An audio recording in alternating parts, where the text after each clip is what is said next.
Knitting a scrunchie is really just knitting a little tube, and then it all comes down to seaming. And thankfully, it doesn't have to be perfect because it'll be all scrunched up when you're actually using it anyway. Hey, my name's May, and this is Mrs. Shank Knits. Okay, so let's get right into it. If you need a video on knitting a scrunchie from start to finish, click the card in the corner for that. If you've got an almost finished scrunchie, like if you have a completed tube and you just need to seam it up around a hair elastic, this is the right video. So there are two simple ways to go about doing this. Both are incredibly simple. For both methods, you're going to need your scrunchie tube, of course, with a very, very long tail for sewing the whole thing together. You're also going to need a darning needle and your scissors and of course a hair elastic. And if you choose the book method, then you're going to need a book roughly, I'd say just a little smaller than your tube, but large or small enough, for your hair elastic to fit over it. If you don't use the book method, obviously, then you will not be needing this. Before you do anything, you're going to have to thread your needle onto your super long tail to get started. Then from here, if you're going to do the book method, you're just going to turn your scrunchie inside out. Your scrunchie tube is inside out, and slide it over the book like so, and then take your hair elastic and slide that over your scrunchie.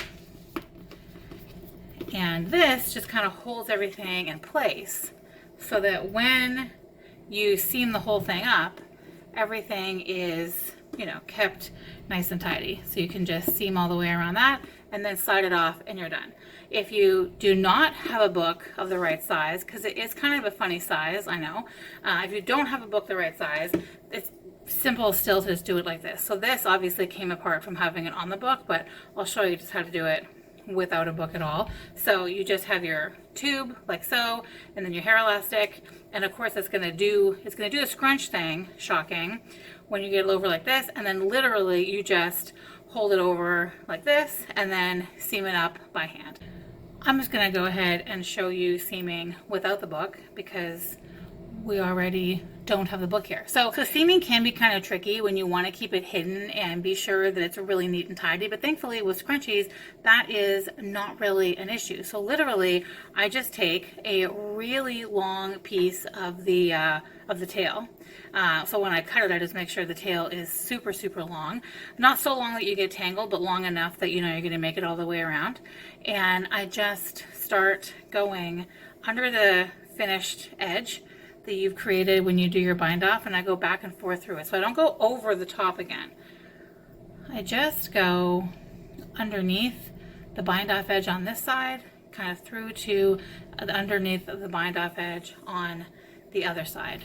So it can be tempting to kind of come back around like this way, but then you leave these horrible lines on top. So I just go back under the bind off and under the bind off. So you're literally just sewing all the way around underneath your bind off edge until you come back to the beginning. I have used the book method quite a bit when I'm at home. That's actually my go-to for seaming up my scrunchies at home, but I've also done them like this in the car when we're doing road trips or just kind of out and about and I manage to be casting off at the time, or when we're traveling or whatever. I do it like this all the time, and I swear there really isn't a difference in the finished product. It's just maybe, I don't know, a little bit more comfortable to do it with the book, but it really does not matter. And I really feel like whichever way you do it, as long as you stick to going underneath the bind off edge and you don't worry about keeping it tidy too much, it makes that edge pop out really nicely and gives it that kind of scrunchy look, sort of helps it to poof out a little bit in the best possible way. I should also add a quick note here that if you've already cut your tail and you're watching this video and hearing me say that you need to have a super long one, you can always just cut another length of yarn and attach it, and it won't be as seamless as it would be if you had kept it in, but as I keep saying, doesn't really matter. So now I am back to where I started, and now we just need to end this. And again, does not need to be super pretty. So I literally just kind of go in along this corner. I'll go kind of down through the middle a little bit. The whole idea is just to secure it so that it's not going to come unraveling out. And really, with all of the seaming that's happened here, it's not going to come unraveling out because there's so many stitches in here. You're fine. And then my last one, I kind of tuck it in, you know, like way in there, and then just pull it through like this. Whoops. Like this. And then I can just cut it and then let it disappear in there. So yeah, ta-da, scrunchie number, I don't even know how many of these I have made now, but they are adorable and I love them. If you like this video, give it a thumbs up to show some support and subscribe to my channel for more.